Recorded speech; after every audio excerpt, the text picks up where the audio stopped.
They can wait. They're just waiting. Shield now expiring. He's trying to clear the wave. Q4 trying to lock up Oscar. Run, and Oscar goes down!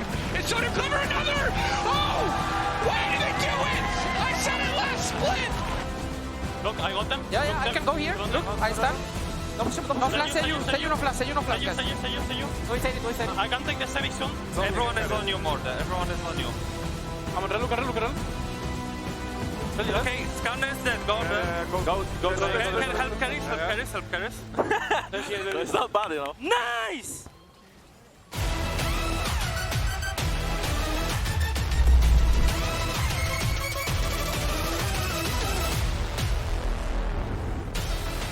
And welcome to the Marriott Bonvoy post-game check-in with Wunder once again. But after a win this time around, first things first, congrats. We knew that it was not going to be an easy week for you guys. I was talking backstage with two top laners, actually, Odoamne and Eragon, who were telling me that they don't think Maokai is reliable. Anything to comment on this and your choice on the champion today? I mean, it's for sure a risky pick. It doesn't really have any mobility, and if Skarner catches you, you can get ganked really easily. Luckily, it didn't happen like too often this game. But I think, I mean, if Skarner goes for like a hero play on your team, you can always ult him, right? You can like have a lot of things with Mordekaiser, so like we saw, we forced Nash, and we ulted the jungler, and we secured it, right? And also, it's pretty good weak side jump. And I mean, I could just stand on the towers, tank like 4 people, and waste a lot of time, right? Yeah. So I guess that's like why it worked out in the end, yeah. I mean, you're saying this and I have a specific replay in mind. Let's play it now, shall we? Wonder, when are people gonna learn that they should not dive you? Yeah, I wanted to write, like, you never dive Wunder, but I mean, that's like cliche at this point, right? I mean, yeah, I mean, they really tried to trade a lot on top and force this situation, right? But I just played like very calmly, like traded a little bit, waited for Skarner to use his E, and when they didn't like really pull the trigger, I knew I could just flash away and it would like at worst be a 1-for-1. Yeah. So that's kind of what I went for, yeah. Super nice play, and you got the key player of the game after this series. Offstage, you were telling me that you were really happy with the way you played today. Anything that felt different for you with these on-stage games when it comes to discipline, maybe?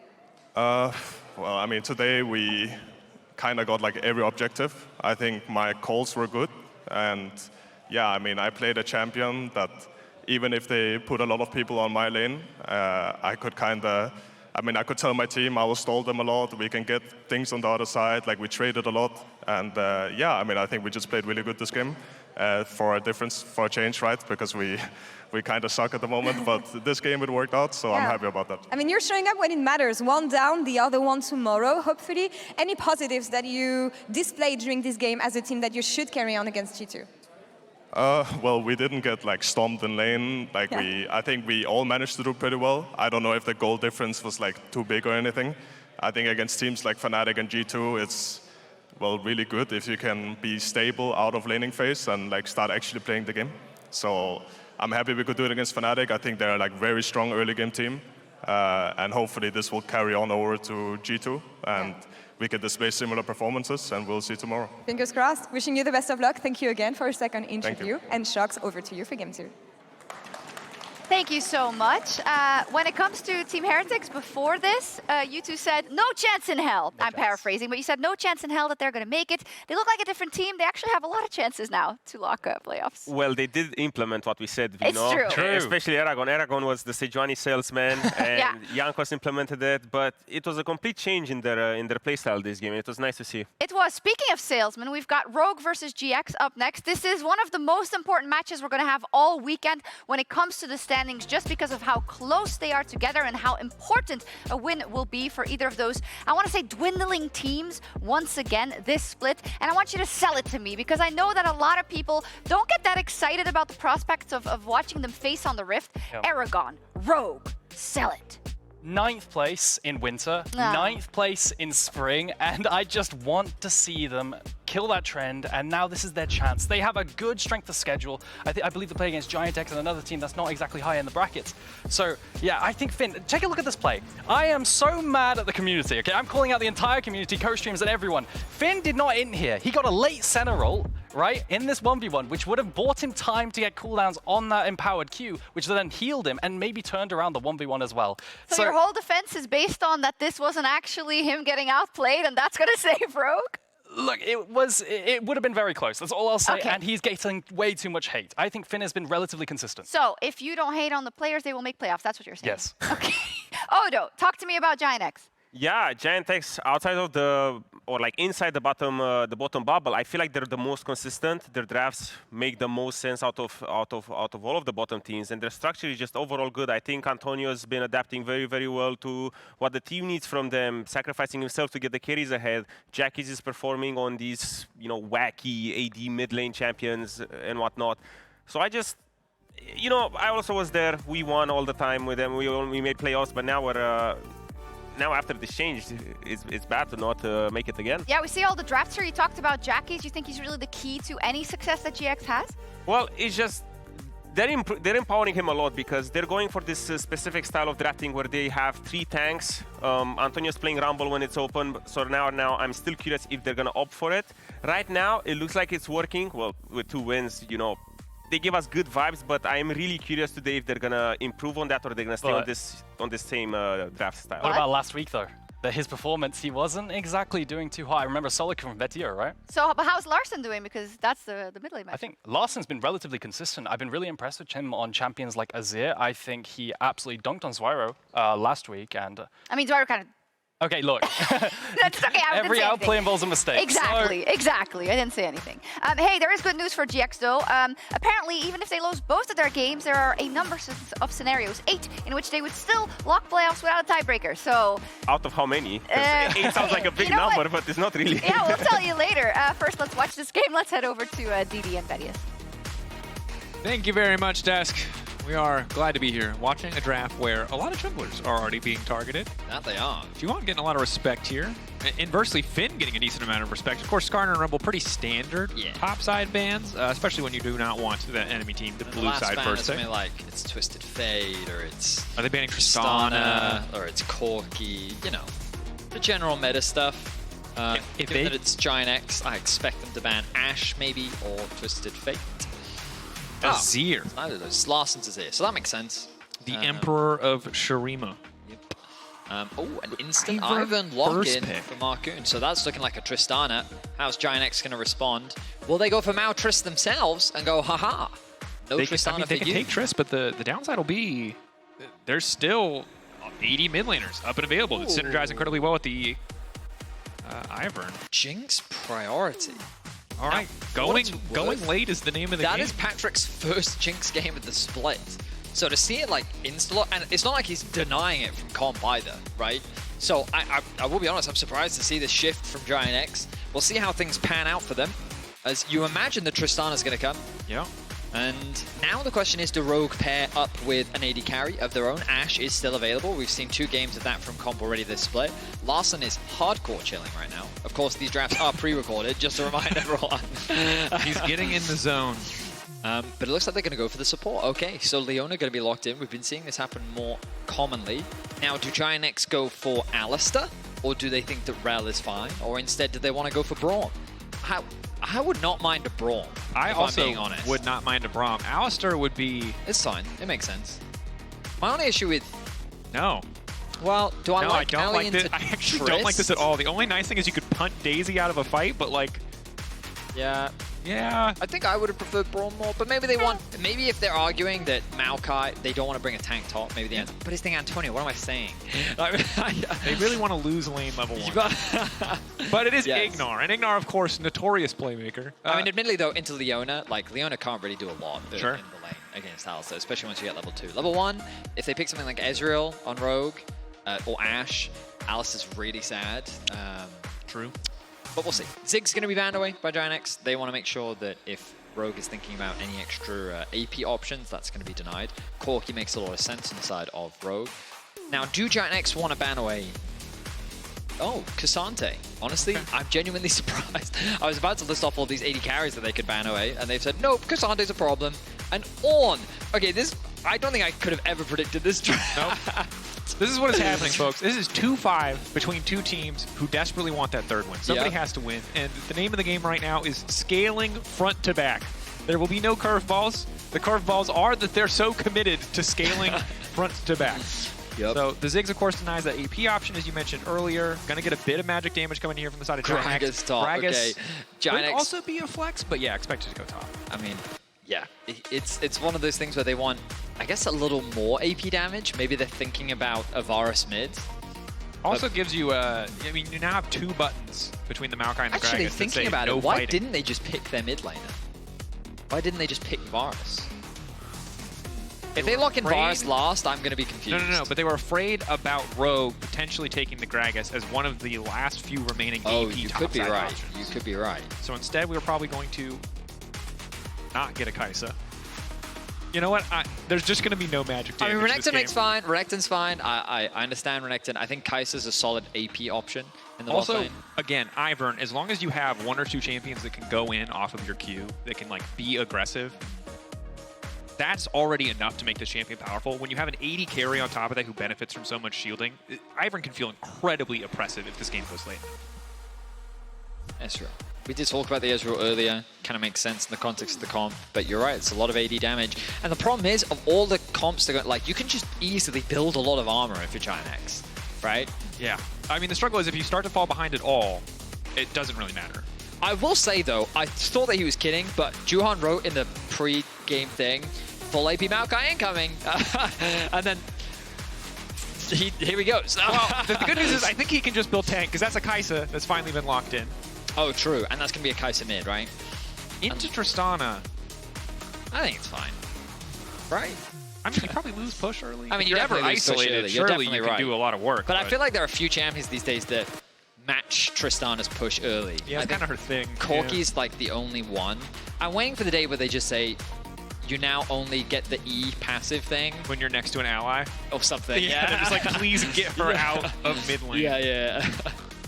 That has been their band-aid solution to some things. Yeah, stop having that. You're next to an ally when you do that now. Yeah. You find out you can do it with your jungler. They're like, nope, jungler can only buy this item or the jump. It's not allowed. Stop it. Stop it. Okay, so we're in the double AD carry meta. No one should be surprised, but it is scaling and team fighting. Whoever can find early advantages, that obviously has an advantage when it comes to accelerating the pace of the game and being able to team fight earlier. But not really that different to what we saw in the previous game. So let's see how things pan out. Honestly, I think GIANTX has been a stronger team fighting team this split compared to Rogue. But that's mainly because GIANTX have just been better at setting up around objectives. And quite frankly, I think Rogue have not been good at that at all. But let's find out. We've already seen a different look from Heretics coming into this week. I'm curious as to whether we'll see different looks from both these teams as they are in desperate need of a win. Certainly are. It's time to get into it. 2 wins apiece. Someone's going to walk away with 3. Rogue versus GIANTX. You know, the Rift, of course. Are you a master of the Rift? Question mark. Do you never miss a game? Well, Santander is here to reward you. You can head over to santandergaming.com to win weekly and monthly rewards like Hextech chests and skins. This week's code is Dragon20. Again, Dragon20. And Comp going to be dragging his butt to the grave. Never mind, the Antonio embarrassed himself. That sucks. That is not. But they didn't see, and that's crucial. But we did. But we did. Again, no harm, no losing foul. Some aura for that one. Just an E, just an E start. Maybe would have preferred Q, but we're fine. No big deal. Right, let's have a look. Minimap. The hushed caster tone, the golf voices. Drama. As it's calm on the Intrigue. Rift. Minions have spawned. Also, just reminder that the biggest flex on this Rift and all day is that Juhan is playing his World Championship Maokai skin. Ooh, so that's true. That is a big The flex. context of him playing at 2-5 in the LEC is comedic. Doesn't matter. It's sick. He won that skin playing 3 games on the world stage.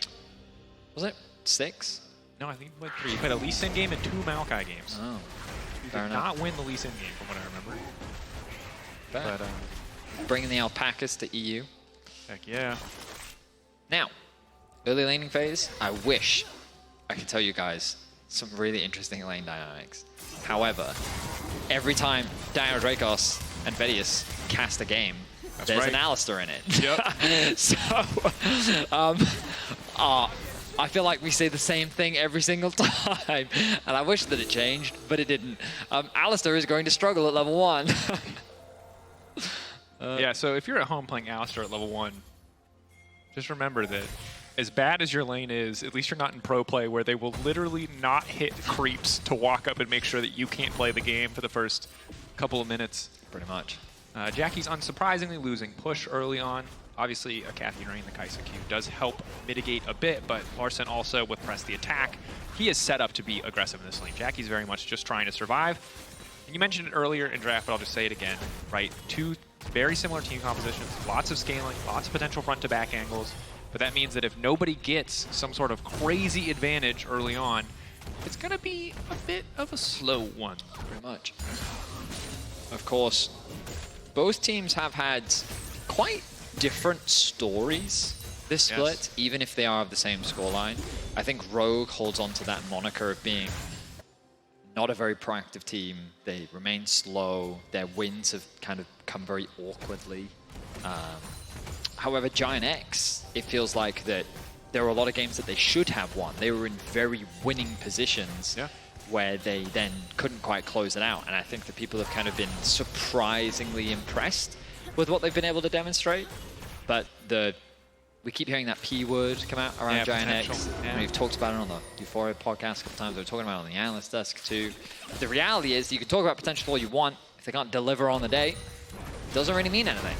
Doesn't, but aggressive look here from Larssen. Big damage onto Jackie's. And I will say that Rogue overall, I think, have set themselves up for success in draft. However, Finn, maybe he can get caught out here. The flash away. Juhan is now going to follow. Takes his time, backsteps for a little bit of a bait. Finn walking up, proc and conquer, will dash right back out. So taking a bit of extra health, taking a bit of extra time away from Juhan. My instincts tell me that GIANTX have a slightly stronger comp, but it's very minimal because they are functionally the same thing. Yeah. What I will say is, as much as Rogue in general have been criticized for their passivity, I think that Larssen on Tristana is probably the perfect mid laner for this team because it allows him to be so incredibly dominant in lane. And even if he doesn't leave lane, this is a champion who can take tower plates on its own, who can build a massive individual advantage just by winning lane and just pushing, right? And I think that is big for him as a player who is very often in the early game much more constrained to mid lane than some of the other mids in our league. Now Dragon spawning in about 15 seconds. The Scuttle Crab has a little mark on it from Markoon. Oh, he's actually been able to get it onto both as he makes his reset come through. He can just decide which one makes the most sense for him. And we end continuing slow early game. So, how's the DLC going? It's good.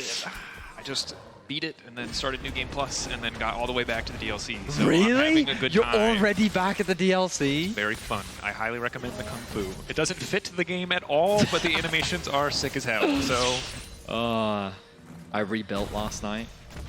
I'm now using Milady.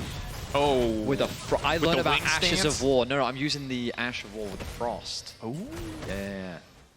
That's spicy. Super fun. I defeated a boss, which I won't name because apparently naming it is a spoiler. No. There's too many spoilers already on the internet. Let people but let's just say I've killed it. Cadril hasn't. So take that, Mark. Get good. Get wrecked. I know you're watching this, Mark. And there's nothing you can do to fight me because I can't hear you. I'm putting my head in the sand. Yep. Sucks to suck, bro. It's like when you're in a car with your sibling. Like, I can't hear you. I can't hear you. I can't hear you. There's no counterplay. Pretty much. Now, it's been 2 minutes. It's now time for us to check in on we this have to game check of in on the League of game. Legends. How's it going? Nothing has happened, guys. Neither side has a Dragon big enough starting, advantage. which you assume then would mean that the grubs should be taken on the other side of the map. Good news is, for the side of GX, is that Markoon is going to be pretty damn slow at taking that objective. Bad news is Finn, of course, gets pushed and is able to go help him. Yeah, Larssen's also going to come out over and offer it. Well, or not. Is he going to hit it? No.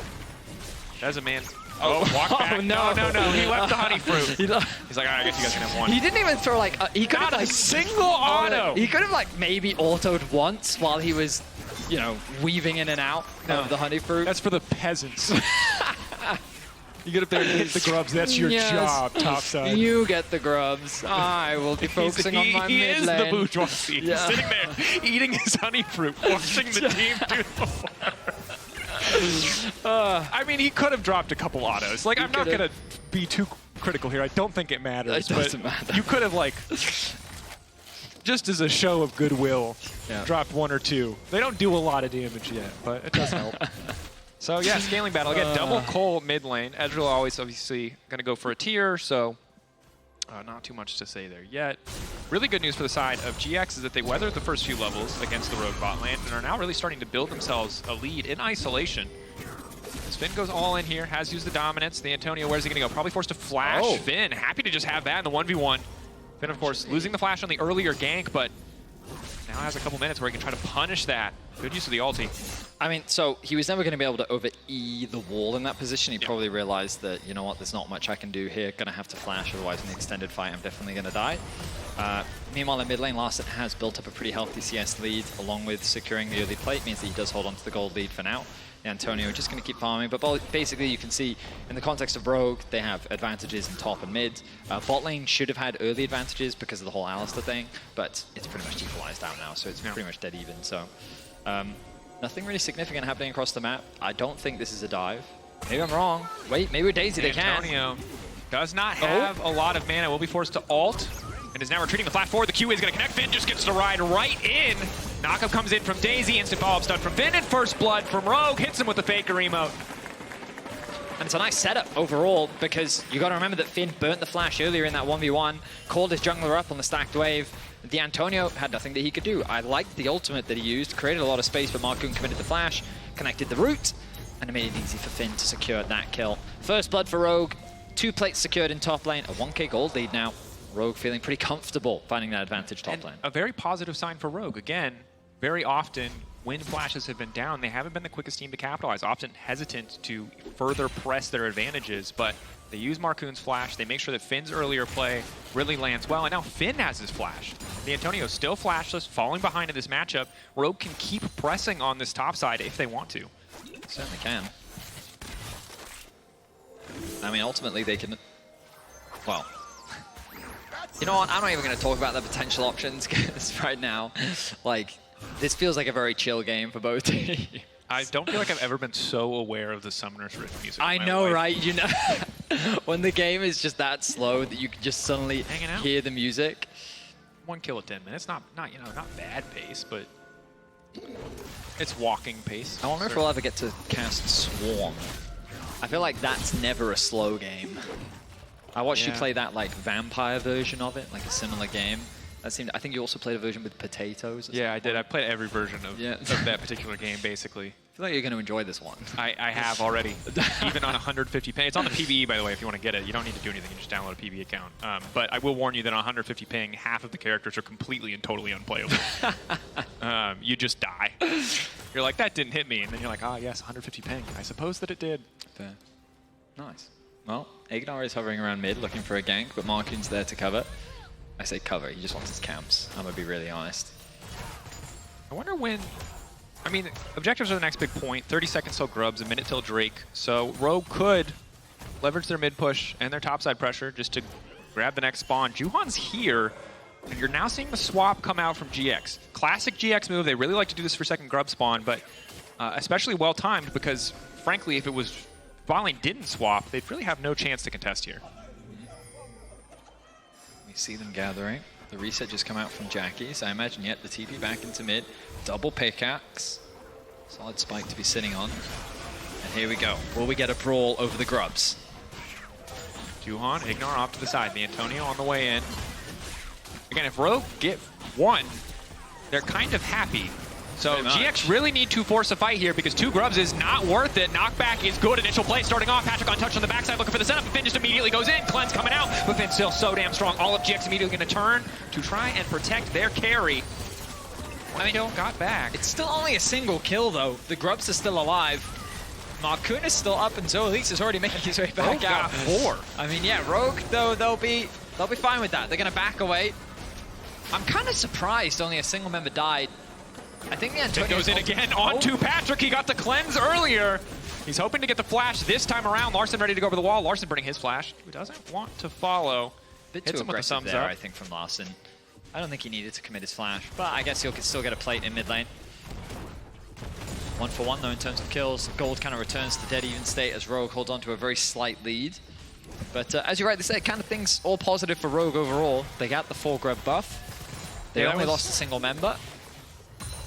I'm not sure. I think GX are just a little bit behind on the play overall. Ultimately, I agree. Needed to be a bit more aggressive to fight for that space, because if Rogue can even smite one away, that's, again, everything that they want. Yes, it would be nice to have 6, but 4 is the break point. Patrik here. Plate not going to get much value as no one's in the area. Now you're kind of just waiting for the Jinx and the Kai'Sa to get a few more items under their belt with Static Shiv. Jackie's wave clear is going to go up. We'll be able to match Larssen, but Larsen's damage output with Kraken, especially with Cole finally about to tick over, it's going to be much higher. Dragon is up. Will we see another contest? Looks like Rogue is looking for a cross map. Their jungler is top lane. So with the second dragon of the game going in favor of GIANTX. I mean, you could argue that we're going to get a quote-unquote good soul, because Chemtech going to be gone, Cloud. Personally, I still quite like Cloud, but... No, I don't want to get political on the broadcast here and talk about, you know, which dragons are better. That's fair, no, that's totally fair. But Ocean Soul is a good soul, so... Oh, good soul. Very good soul. We saw in the previous game. Ain't no Hex Tech. But no Hex Tech. It's going to hit.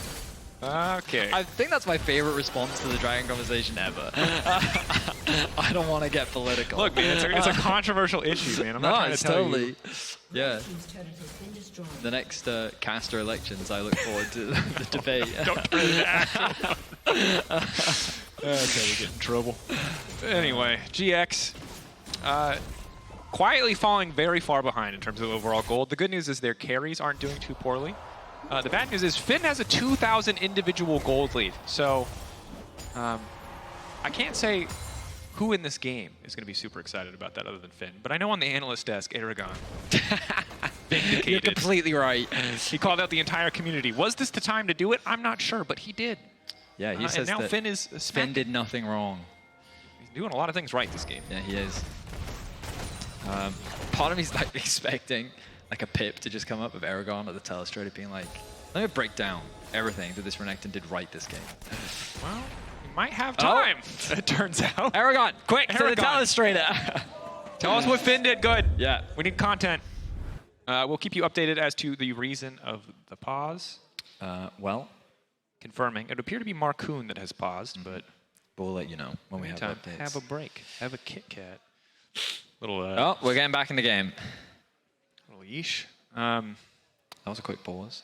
Not sure what it was for. I have no idea what it was for. But we're on pause and we're back in. So back into the action we go. No, Eragon, sit back down. Eragon. Stop it. Not your time. You missed a window. You did. You had 30 seconds and you blew it. Some Shady talked about this. You missed your chance to blow. It's a blow or go? Whatever. Just a chance to go. This yeah, that's not, whatever. It's not like that song's been out for 20 years. More, maybe. Ugh. Anyway, Herald going down for Rogue. They just continue to stack up things in their favor.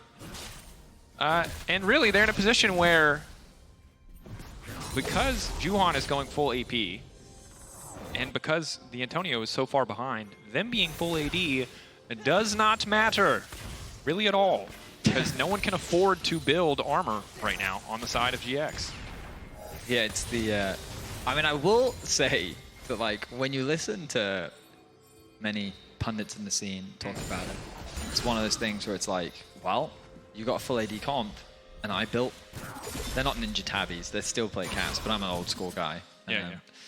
So what are you going to do? It's over. And then I look at the itemization, and this is the thing that always gets me in solo queue, where people are really mad. They're like, we're full AD. And I'm like, look at their builds. None of them built any armor. Because, you know, people are going to build their own thing. Like, I see one armor item on Gragas, which is the Bramble Vest. I mean, they'll still have some base armor in their kit for sure, but you're not too upset about it obviously right he's now. going to be tankier than he should be because the for opposing sure. team is full AD, but they're also going to be much faster to getting their objective, and immediately all of Rogue full commit to try and kill Juhan, but it doesn't work. It completely whips it out. GX are turning because Patrick's getting resets, and here comes the Antonio. Where's the barrel going to go? Instantly goes into Markoon, but Markoon's going to flash out. So there's going to be one kill. The flash forward, Jackie's instantly follows Rogue. Everything was going well. But GIANTX find the fight. It was Rogue that initiated. They try to catch the Antonio out in the tri-brush. But we turn our attention to top lane. Larssen goes all in. Jackie's just dies. Larssen out. One more tower shot, not gonna hit. He makes that look easy. Jackie's half HP underneath the tower. Larssen punishes him. At the very least, he gets something back for Rogue. Finn's gonna keep going. We can go for the dive here, though. Antonio has time. Messy exchange. Sorry, all of Rogue instantly jumped in, did not get a kill, got turned on, and then Larssen single-handedly on a side lane, because Jackie's TP'd into him, kind of saved the play. Pretty much. And now Rogue are just going to keep the play going because they know they're ahead in tempo, and the Antonio really can't afford to be here because Zoelys already is. Larssen now using his TP aggressively, and it's just punish after punish from both sides. And just like that, Rogue bouncing back. Larssen trying to be everywhere on the map. He wasn't involved in the bot lane fight, but it doesn't matter, as he is just continuing to get funneled gold. The top side of the map for Rogue is where it's at right now. A 2.5k gold lead for Finn, a 1k for Larssen, and we look back at this initiation. The full commitment onto Juhan, who's able to flash away to safety. Of course, he is squishy. They think they can one-shot him, but then the 4 members of GIANTX re-engage. Antonio decides to go onto the jungler instead of Finn, and says, you know what, I think this is an easier collapse. Nice flash comes out from Markoon, but it's not enough to get away. Juhan laughing. That's the face of a man who bought Merc treads against a triple AD comp. I mean, in his defense, he got out. He literally shouldn't have been able to push a button. Tenacity actually just saved his life in that instance. Against Leona and against Ivern, I do think it makes a lot of sense. No, I like it a lot, and I'm just 100%. saying, anyone who was like, oh, maybe there should be a play to still cast this Maokai. In this situation, he has 1 less death, 0, because of those Merc treads. 1 less death. 0 for those in... Yeah, if in case you cannot. Now the Herald was secured by Rogue, and they're going to drop down on the bot side of the map. We kind of look at the map state, and even though the last fight was very promising for GIANTX, the map is very much in Rogue's favor. That top tower is kind of very, very low. The bot tower is getting just as low. Larssen getting aggressive, I think maybe hoping to buffer there on the snare, but won't need to. And all of Rogue just now retreating back to the objective. And again, when you have the Renekton that's this far ahead and a Tristana that's this far ahead, there's really nobody on GX who can step up to stop them from pushing. They can clear the wave, they can poke back a bit with Jackie's, but Jackie's only now starting to get a bit of AP, so that W really doesn't hurt yet. They're kind of relying on the Jinx hyper carry moment. She's got a lot of tanks to play around, and it'll become a somewhat of a war of attrition, right? Front line versus back line. Maybe if, I say maybe, the variable becomes Finn in terms of what he can do in a fight if he finds a flank. And that was what happened in the first fight, right? He flanked, he found Patrik isolated, and that's why, even though GX got the kill, that's really all they got. Right. So, yeah, there are variables on the side of Rogue that can make it harder for Patrik to play, but Jackie's is basically going to dive in whenever it makes sense to him. You imagine that he's going to be building a bit of AP, and he's going to be looking to poke, poke, poke later on into the game. See, Nashers should be next.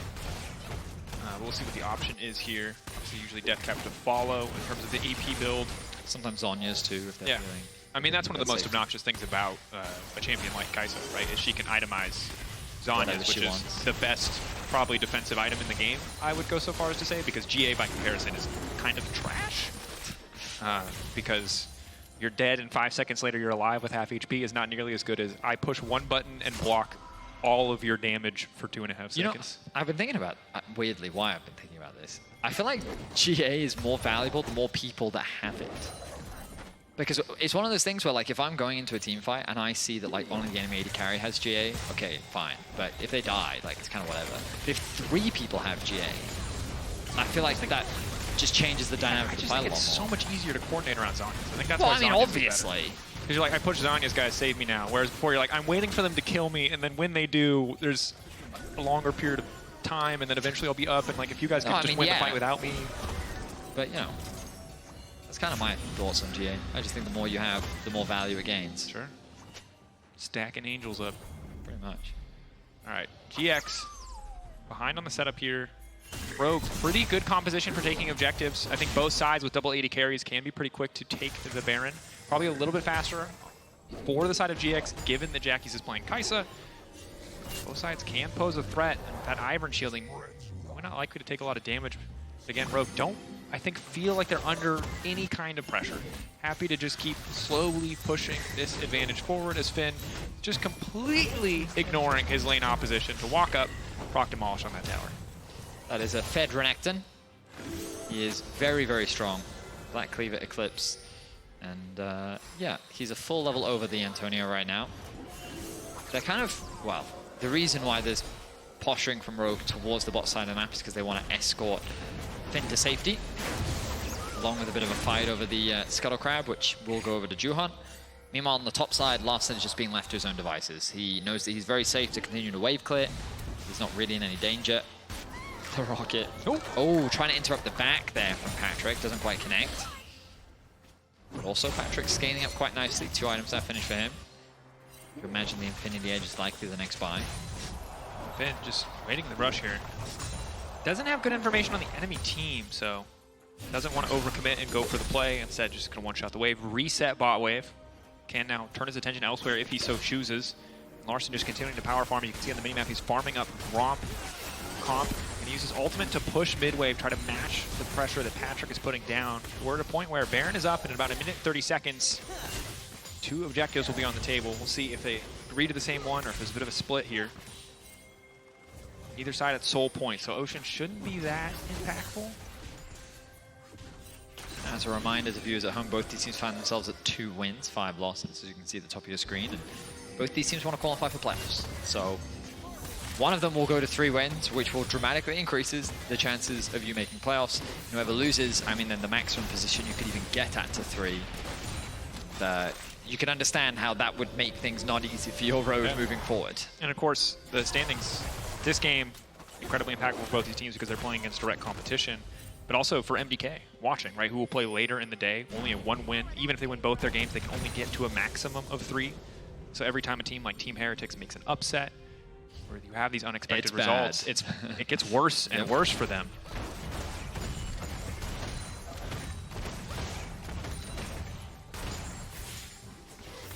Just kind of living in the moment. You know? Yeah, I was going to say, it's like, I can read the scoreboard. Should I read the scoreboard, audience? It's a classic. Can you all see it? And it's not, again, I'm not trying to knock either of these teams. It's a slow game with front-to-back composition. I mean, yeah, there's a lot on the line for both these teams, right? It's totally understandable why they're doing this. Comp is now forcing mid-push. Once he gets mid-push, we'll see what they do with their vision. Juhan really dealing with setting up the sap that's the easy one. But either side going to try to force anything greater here. It's a battle of tiny incremental advantages until someone really wants to force the fight. GX setting up a trap. And Poke going to start raining in from Jackie's. Does have enough AP to evolve that W. Now the ulti from Juhan, though. This is the cue to start the fight. Comp locked up, forced to cleanse. Finn waiting in the brush. The Antonio's going to spot him out. Why did he do that? He got Comp's cleanse, so technically worthwhile as long as they don't immediately fight. But like Dragon's up. Yeah. And like what have they gained by doing that? Priority access to the Baron. We're getting a recall out of Finn. Daisy's been summoned. GX have all of the vision around this objective. GX are just threatening to start, but they're a bit split. Have to be careful about walking into the choke.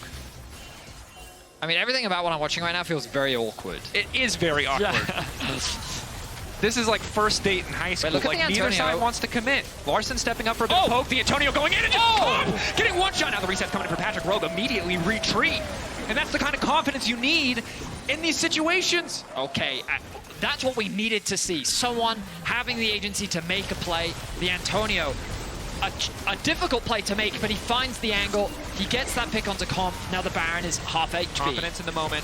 Finn on the flank. They will spot him as he starts to walk in. Do they turn or they focus the objective? For now, the answer is focus the objective. The Antonio peeling for the rest of his team. Finn trying to get into the back line, desperate to kill these carries, but he's just getting shredded. His entire gold lead deleted. GX, in the blink of an eye, ahead in this game. They've evened up the gold. They've taken Finn down a notch. I think this is one of the biggest things I've been impressed with the Antonio. The longer that he's spent here in the LEC, the more his confidence has grown. And that was a play that we needed to see. Jackie's. Oh. Okay, that team. We've also... Where's Kobe? 2 in a row. I mean, yeah, Jackie's has been caught out on a side lane a couple times this split. That was not an ideal TP. Really good punish coming out from Zoelys. That was a mid lane. He went there and died. Yeah, he did. Yeah. So good punish from Rogue. But I want to vote the Antonio. The reason why that play was really good is because we already talked about it. There's a lot on the line here, right? No one wants to be the person that makes the mistake, right? Which means often that nobody wants to be the person that takes the risk or makes the play. Exactly. Because if the Antonio messes that up, then he could have been the reason. But I think just having the confidence to make that play is what makes the difference. And so huge credit to him, because that was onto an Ezreal. That's a really hard thing to pull off, and he finds it. And ultimately it leads to a Baron for GIANTX. That could have been the difference maker in securing the playoffs or not. So huge credit to him. Right now, off the back of that, GIANTX were able to secure the top tower. They're trying to siege onto mids, but they don't quite have the wave to do it. Comp is here to wave clear. The Dragon didn't end up going down to Rogue just because Jackie's ended up getting caught in mid lane, which means that we are still kind of like, what GIANTX have done is equalize the gold. Yeah. And with, you know, a minute and a half still on this Red Bull Baron power play, they should be able to break at least mid lane tier 1, likely tier 2, because Larssen was in side lane, Finn is still in side lane, but GX really don't want to risk too much. Well, I need to correct myself, because to say that they equalized the gold is a bit disingenuous, because when we look at the gold, all the gold lead for Rogue was sitting on Finn. Still is. But you now look at Patrik, who now has a full infinity edge over his AD carry counterpart. So the dynamics are not quite the same. That goal difference is a bit deceptive because Jinx has kind of reached her late game point. And now GIANTX's team fighting is that much scarier. Well, we do have some armor pen coming through from Larssen, right? Getting an early Lord Dominix. You've now got more shielding coming in from the Antonio. Fimble Winter going through, and the AD carry is getting stronger and stronger at this point in the game.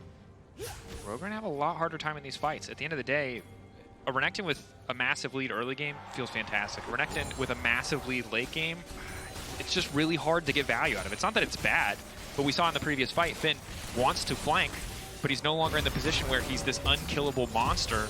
There's so much CC to really stop him from you know, finding that angle, from finding that isolated 1v1 on Patrik or Jackie's, and thus the entire team really plays the fight well together. Pressure begins to mount for Rogue. GIANTX's Baron going to be wearing off in, well, 5 seconds. And now we're in a situation again where the gold is dead even, but the context, as you mentioned before, is it's all about Patrik, right? Pretty much. If they kill Patrik, Rogue are in for a good fight. If they don't, they can't immediately find that target, things get a lot harder. Yeah, we talked earlier about how, while the comps are very similar, my gut just kind of says I prefer GIANTX's comp, and Jinx is kind of the reason. Kai'Sa as well. When I look at these 4 AD carries, I just think, if I'm level 18, I have 4 items, which AD carries would I rather have? I'd kind of rather have those two. I mean, there are 3 AD carries in the game who can do a lot of damage without needing to hit a skill shot. There's one who needs to hit every skill shot if they want. Don't get me wrong, Ezreal can be an absolute menace in the late game. Oh, right? sure, but it has so much as a champion, a so much lower floor in terms of damage output. I agree. The guaranteed damage output of Ezreal is so low. It's why very often only the best players in the world are willing to pull out Ezreal. That's a good point. Yeah, you're definitely right. Very high ceiling, potentially very high floor. Whereas Jinx, I right-click, hands off the keyboard. Like you gotta outmaneuver the Renekton, yeah, but don't if you get me get wrong. a kill, now the play's starting here. The Antonio going forward, confidence again! The scoreline might indicate it, but this is the man who's making the difference. Finn now trying to turn it back. The Gragas falling rapidly. Patrik coming in over the wall, but he doesn't get the reset. Finn getting chunked out. Juhan, does he want to re-engage the wave? Not much to play around. GX likely to break the tier 2, but IgNar ready to fall up, ready to turn this back. Finn too damn tanky, but now Jackie's going in. Jackie's trying to shred them. The flash forward, getting the reset for Patrik. GX, how much further do they want to go? Comp getting lower. GX ready to just break open the base of Rogue, and again, back-to-back engages. First from the Antonio, second from IgNar. GX, do not hesitate around those plays. Happy to have the inhibitor on the bottom side. The Antonio has been the difference maker in this game. The level of confidence he's had to pull off these plays has been instrumental. The ultimate from Maokai comes through. He interrupts the jump from Larssen, gets the knockback. It does cost him his life because as Larssen is dying, he ults onto the Antonio to knock him underneath the tower, end up training 1-for-1, but the damage, I mean, look at it. The tower ends up falling. They secure an inhibitor off the back of it. They get another kill onto Finn. Really well played. And GIANTX now in full control of this game as the Baron respawns in 40 seconds. 2K, if they get this Baron, it feels good, and it looks like Rogue don't want to risk contesting. The only advantage that they really get out of that is they get Jackie's and the Antonio's flash. Maybe will help them in the next fight. But Patrik's scary, man. He went GA. He didn't even have to stop for armor pen. Most of the targets he's hitting are so squishy.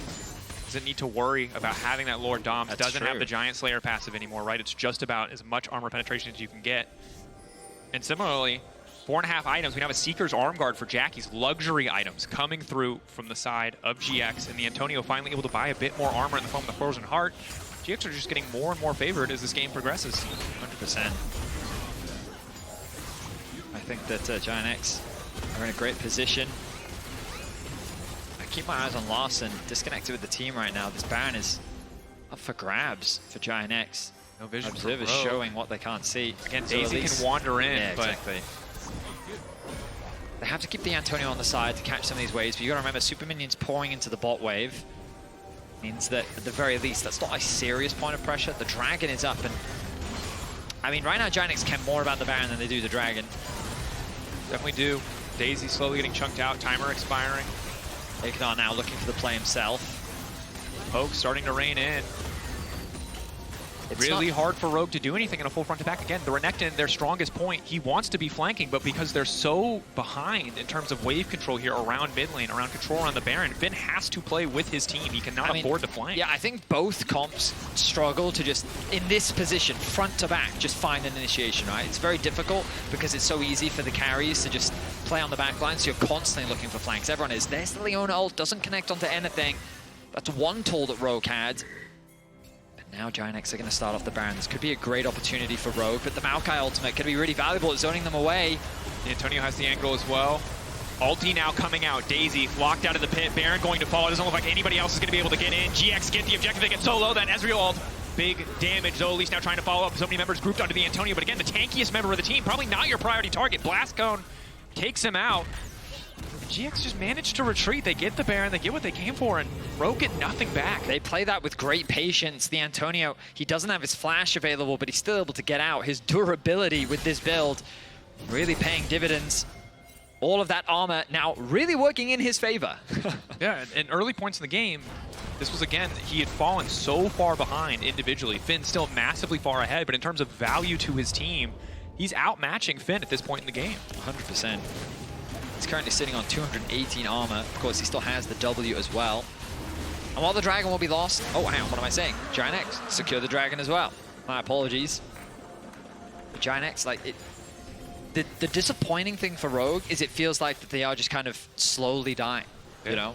Like, in the way that we've seen the Antonio finding these angles, finding these plays, who on Rogue could really do that for them? And I think that at this point in the game, GX are just favored from a compositional standpoint. We talked about like it, with the carries, with the front line, with the Antonio finally getting armor, the disengage and engage tools of a Gragas. They're just overall favored. But earlier points in the game, we wanted more from Rogue, and they just couldn't do it. They couldn't find the same angles. And as a result, they're, yeah, as you said, just slowly, very slowly losing this game. Patrik going to keep the pressure up. The siege still coming in. GX, of course, the nerves are still there, right? They have to be careful. Look, don't want to risk throwing it away. He's waiting with the top wave, waiting for the mid wave to crash at the same time, so they have these 2 points of pressure. Now the Maokai ultimate comes through. Again, clean, textbook League of Legends. Set plays so good from GX all season. Ulti, Solar Flare going to hit onto Patrik. Larssen now trying to go in and delete that AD carry. Finn punted out of the fight by IgNar. Root is there. Finn immediately wants to follow up, but the damage in return, absolutely disgusting. Sterik's already procced. They need to back away. GIANTX have done the damage. Their front line have soaked the storm, and that's going to be another inhibitor. Super minion spot. They're likely to break mid here as well on the next wave. Finn knows it. He's already cutting the wave, but has to be careful because GX might just go for the end instead. Patrik, max range, rockets raining onto that tower. Zoelys not going to find the Zenith Blade. Patrik on the flank. Is this it? It's the reset. Feels like the last opportunity, but the Antonio's already covering it. And that's another tower gone as well. The super minions in bot. The inhibitor does respawn, but now that's an open nexus. The resets can come through for GIANTX. And Rogue are on their last legs. Now, of course, this loss will not eliminate them from playoff contention, but it's only going to make that road that much harder and further help secure GIANTX a spot in the top 8. Now, Rogue, of course, will be playing MDK tomorrow. One of the most favorable schedules of any team in terms of strength of opposition, at least based on results. Coming up short here against GX. And for GX, you know, slow, steady game, I think, from both sides, but the Antonio ultimately the one really making the difference, even in face of Jackies with one or two, big mistakes in terms of those TPs. It has not mattered because in the team play overall, GX better, and in the clutch, the Antonio, the one to really show up today. Here comes Finn. He's finally found a flank. Even if he gets onto the Jinx, though, will it be enough? Flash, cleanse, all available. That ward there in the middle of the Red rift. pot, he's got a GA. It's so hard. They know that the inhibitor is exposed in the bot lane. There's a wave stacking in top as well with the super minions. Rogue have to do something. Yeah, and again, they can't. Finn has to look for this flank. They don't win the front-to-back 5v5. Look at how far away he is, though. And GX recognize this. They're just going to walk in and take the inhibitor. The tower in mid lane stops them from going for that. Luckily, the posturing from Rogue stops a little bit else. The Antonio, this time, not going to connect. Solar Flare, decent start. Finn behind, stacking up the rage. A little bit of poke only onto the Antonio. Jackie's now ready to turn. They have to get away. Maokai all coming in, all of Rogue retreating, but it's Finn still on the back line. They need to be ready to turn in an instant. They need to try to get something back with a double AD carries. They're just running. Comp and Larssen have nowhere to go. Instantly, IgNar sees the moment of weakness. Larssen trying to save himself. The base in tatters. Finn, not enough. You'll get one, but it's only a GA. For GA trade at the end of the day, when it counts, GX show up and take down Rogue. It was a slow affair, but GIANTX secured a much-needed win in clean fashion. The early game looked a little shaky, but they were better in the fights. And the Antonio was massive. A fantastic Gragas performance, finding so many great clutch picks. And again, when you're in these situations where you're in an important game and the pressure is on, he was the player that stepped up today, and he was the one that ultimately delivered the game-winning plays for GIANTX. He was. No surprise, he's on the list of players you can vote for your tier player of the game. At LEC on X, the Antonio, Juhan, or Patrik. The lane phase might have been rough, but the mid-game, the play is made with confidence. The difference there for GX. We're going to head to a quick break. When we return, more League of Legends.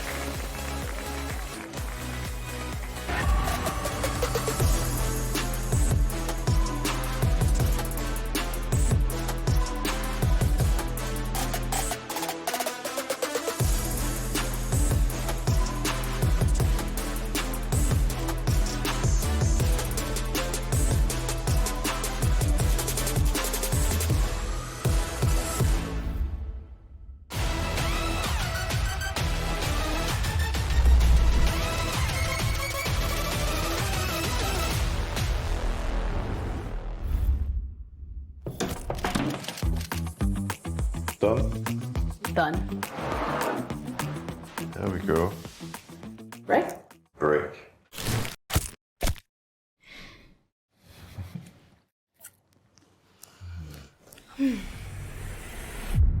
Even the biggest champ needs a break.